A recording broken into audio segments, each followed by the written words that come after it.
Thanks very much, Fred. I hate standing at podiums, so after my presentation, I'll walk around and answer questions. I'm delighted to be here today. My name, as Fred said, is Niels Veldhuis.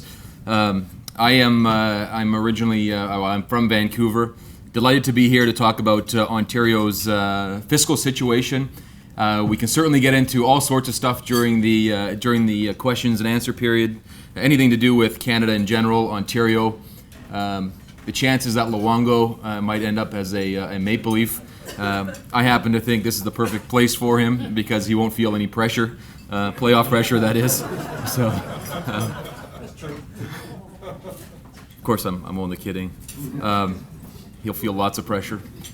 I just want to start out briefly by talking a little bit about Ontario's investment climate. So I'm going to be removed just slightly from the fiscal situation.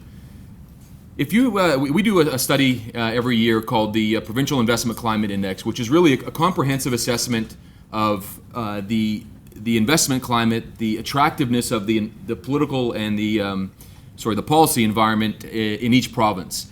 And so we ask money managers, look, what do you look for when you're deciding in which province to invest?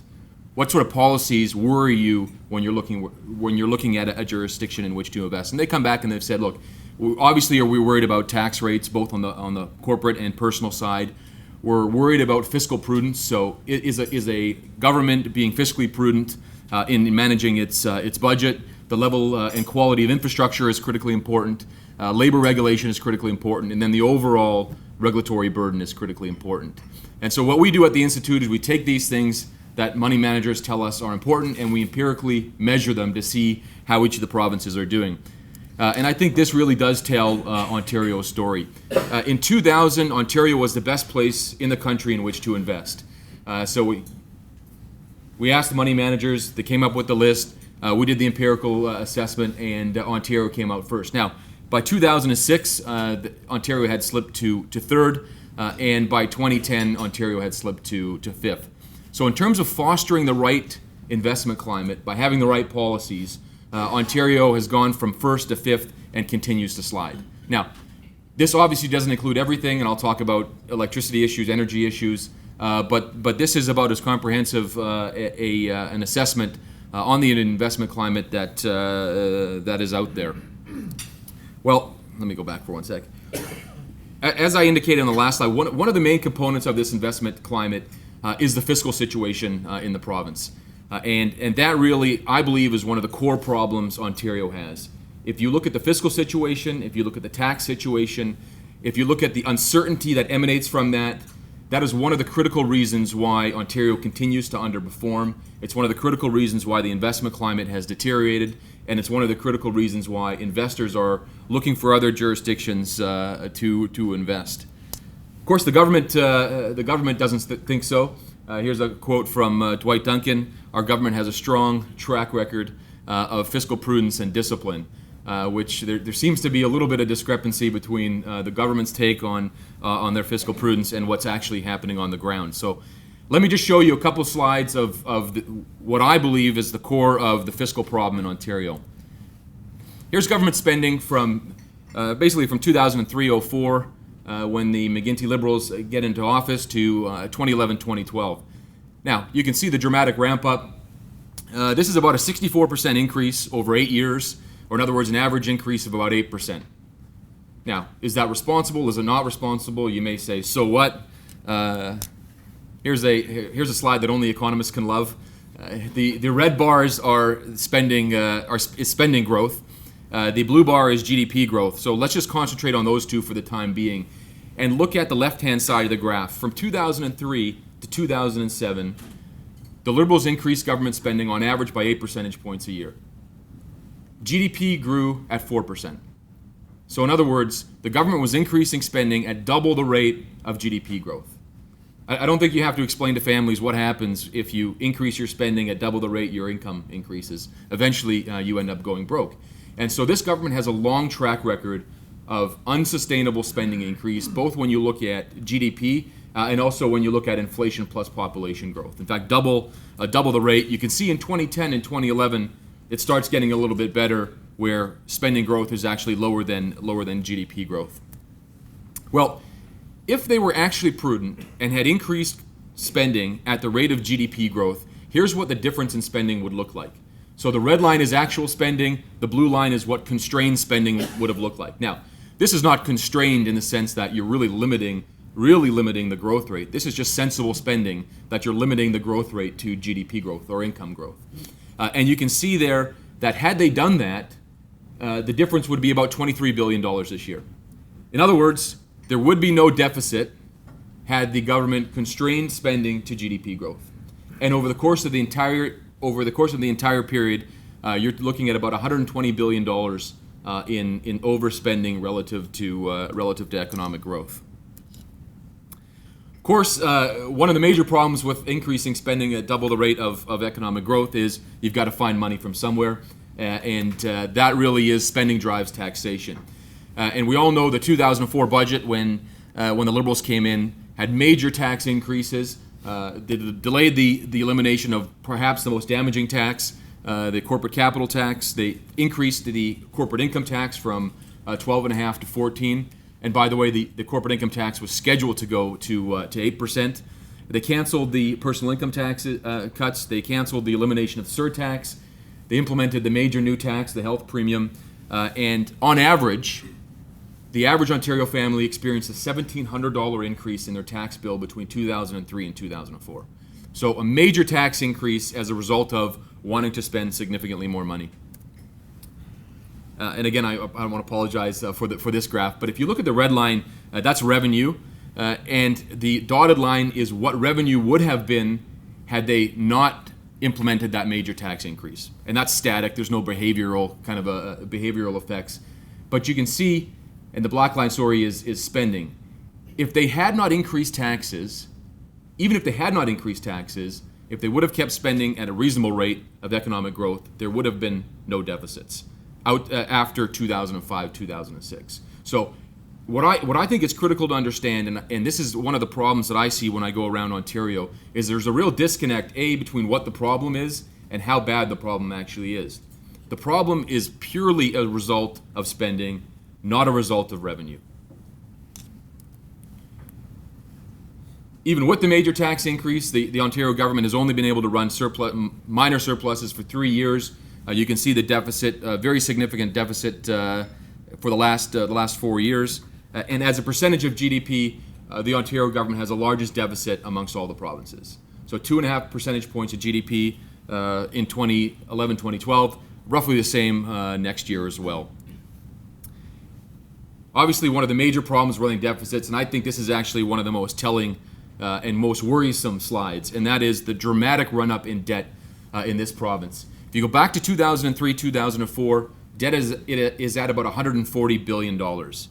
Today, debt stands at $240 billion. So there's been a $100 billion increase in the debt burden of this province over the course of 8 years.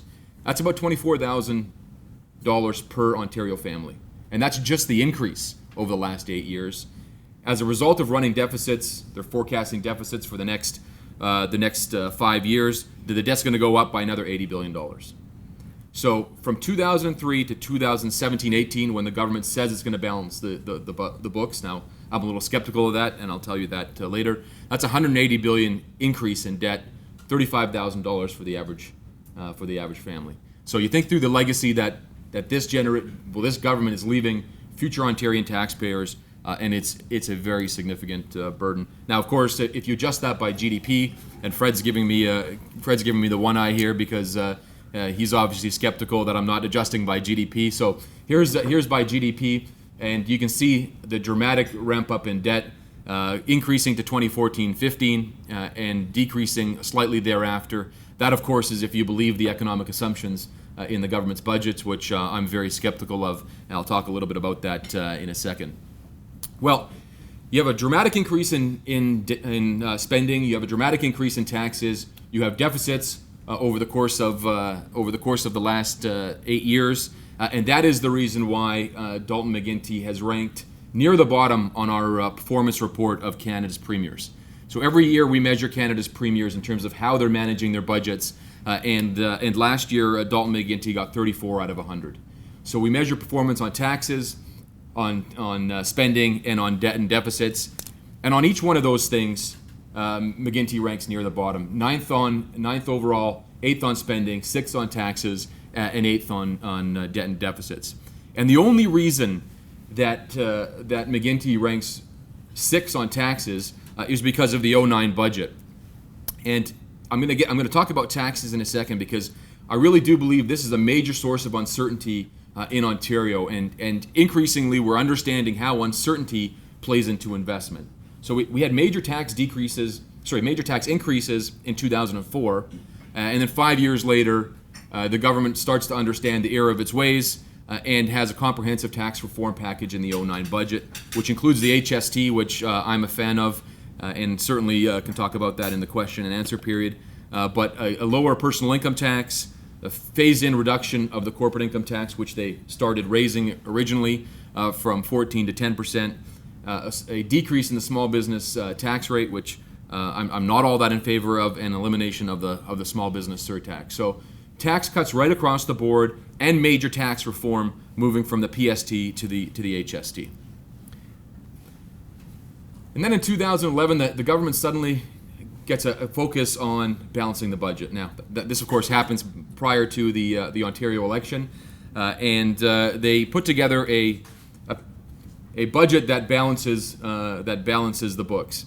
Now, how do they do that? Well, they say, look, we're gonna increase revenues. We're at 4.5% a year for the next 7 years, or next 5 years, I should say, and then we're going to hold spending growth to 2%. In other words, we're going to try and grow our way out of the deficit. So you have a government that's increased spending at 8 percentage points a year on average, and suddenly they're going to decrease that to 2% without having a plan in place. So there was really no plan behind this fiscal forecast, yet they came out and said we're going to balance the budget in 2017, 2018. Don Drummond came along and said, well, no, actually, if you go according to your own plan, you're not going to balance the budget in 2017, 2018. You will have a $32 billion deficit in 2017, 2018. And the only way you can balance your budget is if you completely reform the public sector. And Don Drummond came up with a comprehensive set of reforms, 300 reforms. This is the commission that Don Drummond ran. Their fiscal plan. It suggested they had to constrain the growth rate of spending to 0.8% and implement every single one of the almost 300 or a little over 300 reforms. Now, my criticism of this plan is that it may look good in theory, but it will not work in practicality. And the primary reason is it doesn't deal with the problem in a swift manner. It is almost impossible, if you understand the political strains, for a politician to do nothing for 7 years. And that's really what this means. In politics, you need flexibility. You have to be seen as doing something prior to an election, and a reform package that does everything today and is status quo for 7 years has never been implemented in Canada, has never been implemented around the world as far as I know. And so if you look at the history in Canada of what actually works, it is not a program of austerity that lasts for 7 to 8 years, and I'll come back to that in a second. So what did the government do after the Commission's report? Well, it completely ignored it, and it said, look, instead of constraining spending at 2% a year, we're going to constrain spending at 0.7% a year. So even further than they originally forecasted, and magically, again, the budget was balanced in 2017, 2018. And again, behind this, there's basically no reform package other than they're going to freeze compensation for teachers for 2 years and freeze compensation in the public sector for a small group of public sector executives. So very little behind these numbers, magically balancing the budget in 2017, 2018. So here you have spending. Here you have their historical spending at an average of 8%, and then you have what they're going to forecast over the course of the next 5 to 6 years. What's interesting is the last red bar, which is the 2.8%. Now, that is what the government actually increased spending by last year. If you go back to their budget, they forecasted spending at 1% increase. So they missed their target by almost 3 times. So you start doing the math. If they do that this year, and if they do that next year, there's not a chance they're going to balance the budget in 2018. And in my opinion, they will not balance the budget in 2017, 2018. So what should they do? Now, at the Institute, we've got a 3-year program on Ontario prosperity. I believe a strong Ontario is absolutely critical for the country. We have a real opportunity in Canada to move forward. We can't do that without a strong Ontario, and that's why I believe Ontario really needs to get its fiscal situation in order and its investment climate in order. And we will be increasingly focused on policy in Ontario. I believe that Ontario, if you look across history, Ontario needs a much shorter, much more aggressive plan to balance the budget. I believe it can be done in 2 years, and I'll show you why I believe that. But I think a shorter timeline is critically important for a couple of reasons. Number one, you have the $180 billion legacy that you're leaving the next generation, if they even want to stay in Ontario to pay it. And I think there's serious implications of that. With a budget in place that increases spending at 0.8% and relies on robust revenue growth, any little hiccup in the economy means that fiscal plan goes out the window. So there's no flexibility. In other words, there's no upside risk. It's all downside risk. And there's basically zero flexibility to do productive things that Ontario needs to do over the course of the next 7 years. So here's the plan that we have generated. I believe this is a credible plan to balance the books in 2 years. It means actually reducing spending rather than simply continuing to increase it. Reducing spending for 2 years at about $5.4 billion a year, or at roughly 5% a year for the next 2 years. That will generate a balanced budget in 2013, 2014, and from there on in, Ontario will have increased flexibility to do things that are actually productive. Now, you might say, okay, well that's nice, and it's kind of an aggressive plan, but let's actually have a look at what's been done in Canada before, because I think that's quite a telling story of what's actually possible. We have a tremendous history in the sense that in the 1990s, governments from across the political spectrum reformed their budgets, decreased spending to balance their budgets, and allow for flexibility. And that happened, again, right across the country. Now, I think the best example for Ontario, there are two good examples for Ontario. One is what happened in Saskatchewan. And it was actually the Saskatchewan NDP that kicked off the budget reforms in the 1990s. And this was done by Roy Romano. And you can see if you look at the percentage change, the NDP government in Saskatchewan actually decreased spending to balance their budgets in 2 years. The first year by 3.7%, the second year by 3.5%. So you have an NDP government, had a serious fiscal situation, didn't try to grow their way out of the situation. They said, look, we're going to actually deal with the problem. They dealt with the problem, and in 2 years, they had a small surplus of $128 million. So it has been done in Canada, and in fact, it has been done by a government you wouldn't traditionally expect to do these sorts of reforms. And then, of course, there's the federal Liberals, and I think this is a great example. In fact, Paul Martin is Dwight Duncan's mentor, so I think he can learn a lot from what happened. Now, some people will argue it wasn't Martin, it was Chrétien, and I'm sympathetic to that.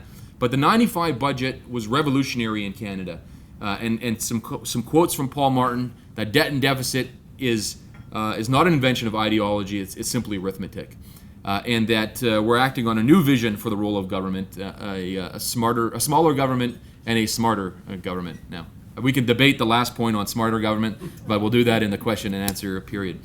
If you look at the results of the Liberal reforms, and again, look at the percentage change. The Liberals, the federal Liberals, actually decreased spending by 2% in the first year and almost 8% in the second year. So a substantial decline in spending. Now, if you average this out, it would work out to about what Ontario needs to do to balance the budget in 2 years. That's what the federal Liberals did. They had a problem, they dealt with the problem, and then you saw what happened after 97, 98 once they balanced the budget. They were able to offer a major tax reform package of $100 billion. I believe that's why they got reelected in 97 and again in 2001. So it is possible to actually address a significant problem. And I think the Ontario Liberals should look at history in terms of finding solutions. Now, if the Ontario government is going to reform government spending, I think it's critical for people to understand where they actually spend. And so you can talk about spending reductions, but if you're not willing to address the major portfolios of healthcare at 40% of the budget, education at 25% of the budget, social services at 11% of the budget, you should take those three portfolios, and that's basically your entire budget, because you have 8% in interest that you can't cut. So the majority of your budget is healthcare, education, social services. If you don't address those three areas, there's very little room in which you can actually reduce spending. So where do you start? Well, I actually think the liberal reform at the federal level is instructive. The liberal reforms decrease business subsidies by 60% right off the bat. Here's corporate welfare in Ontario, or business subsidies, a little more friendly term if you're inclined to get those subsidies. If you look at the average between 2003 and 2008, on average, it's $2.3 billion in business subsidies each and every single year. Now, that doesn't include the bailouts for GM and Chrysler. Those came in 2009. So this is strictly business subsidies to all sorts of other businesses. If you reduce that by 60%, you're already talking over $1 billion that would go towards the $5 billion that we actually need to reduce spending by. So again, taking a page book from the federal liberals, aggressively reducing business subsidies, I think is probably the easiest reduction that Ontario could make. And then there's public sector compensation. This, I believe, will be an ongoing issue over the course of the next 4 to 5 years. Obviously, we have families that are struggling to save for their own pensions, to make their own family budgets, and yet they're being asked to fund the very generous pensions and benefits of the public sector. And there's a huge discrepancy between the public and private sector comparable jobs. On average, the wage in the public sector is $30 an hour, 21 in the private sector. That's about a 40% premium. If you correct for things, personal characteristics like education and experience, the actual wage premium is 14%. You then couple on the non-wage premium of 4%. Now, this 4% is extremely conservative because it doesn't differentiate between defined contribution pensions and defined benefit pensions. So take this as a minimal estimate. And then one of the things that we're doing now at the Institute is we're monetizing job security to get an overall sense of the wage premium. So that is yet to come. But a wage premium of about 20%. If the Ontario government actually focused on decreasing or equalizing wages in the public and private sector, you're talking about almost $4 billion. So overpayment in terms of comparable jobs in the private sector, the Ontario government's overpaying at about $3.8 billion. I think this is an area that's ripe for savings. I think this is an area that increasingly taxpayers will be sympathetic to, and I think you can see some major reforms over the course of the next 4 to 5 years. Healthcare.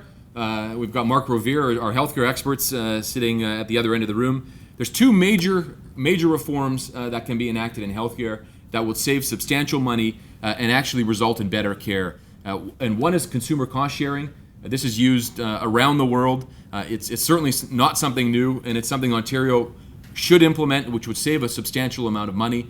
And that is instituting a co-payment of about 25% when folks access the healthcare system. Again, this has been widely shown to significantly reduce healthcare costs while having no ill effects on patients.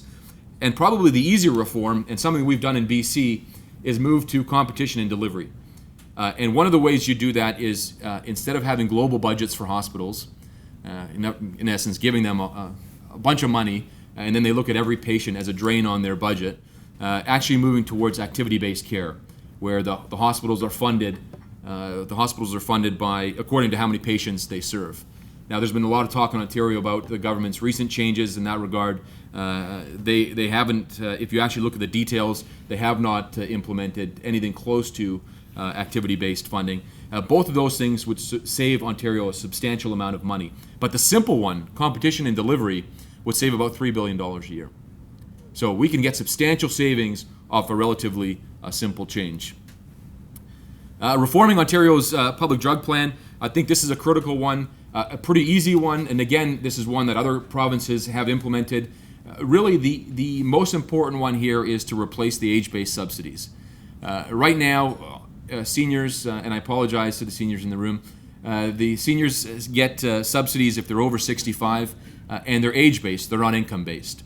And obviously what happens is you have seniors that have significant amounts of money that are getting subsidies, while other folks, which have a lot lower income, don't get subsidies. And so there's an equity issue here, and simple change, moving towards an income-based subsidy rather than an age-based subsidy would save about $700 million a year. Ending electricity subsidies, the feed-in tariff program. Obviously, you've heard about this over time. This, in my opinion, is probably one of the worst things Ontario government has done in terms of increasing costs for household, increasing costs for businesses, and increasingly turning businesses away from the province. The feed-in tariff program will cost Ontarian households about $300 per year. And then on top of that, there was an Ontario Clean Energy benefit that was put in place to the tune of $1.1 billion a year for the next 5 years. So in other words, if we phase out the feed-in tariff program and eliminate the Ontario Clean Energy benefit, we can save about $1.1 billion from this year to 2016, 2017. So if you want to think about a material impact on decreasing spending, I think this is an area that's both easy and ripe for a reduction. And then reforming education. Now, I won't get into too much detail about this because I do believe this is a longer-term issue in Ontario, but I do think Ontario has to start thinking through how to reform K-12 education, giving parents more choice and reducing costs in the education system, because Ontario has one of the highest costs per student across the provinces.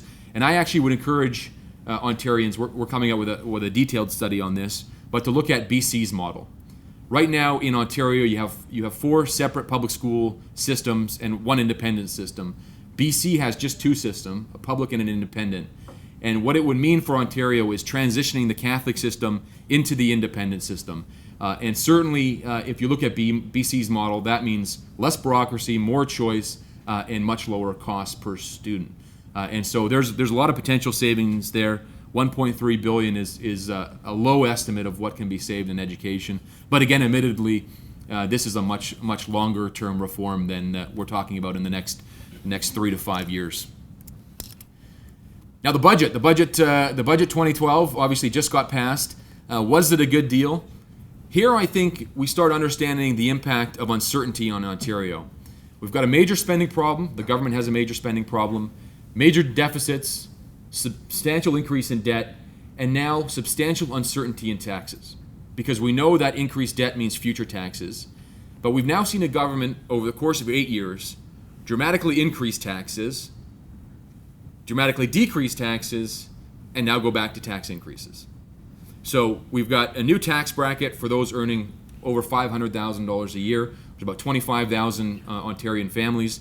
Which these really are the risk takers, entrepreneurs, and wealth generators, and there will be behavioral responses from this tax. And the estimates conclude that likely the Ontario government is actually going to see a reduction in revenue from this tax rather than an increase in revenue once you take the behavioral responses into account. And then Ontario is going to remain, the corporate income tax is going to remain at 11.5% instead of going down to 10%. And so there's just a tremendous amount of uncertainty for businesses and for individuals in terms of what's going to happen in the future. You now have a government that has changed its stance on tax policy 3 times in 8 years, and obviously people are worried about what's going to happen going forward. And so if we're thinking through investment and driving investment to the province, one of the worst things that the province can do is create all sorts of uncertainty for investors, and it's one of the reasons why investors are turning away from Ontario. So with that, let me open it up to questions. I really believe there's a disconnect in Ontario between what's actually happening and what people think is happening. They don't fully understand the root of the problem, which is spending, not revenue. I don't think they fully understand the seriousness of the debt problem, and certainly I don't think people are thinking through the impact of uncertainty and how that impacts investment. So on all three of those things, I think much more awareness needs to be generated in Ontario. And until awareness is generated, I don't see major changes in government policy. So let me end it there, and please follow me on Twitter and Facebook if you're so inclined. And I'd be delighted to open up to any questions that you have. Thank you.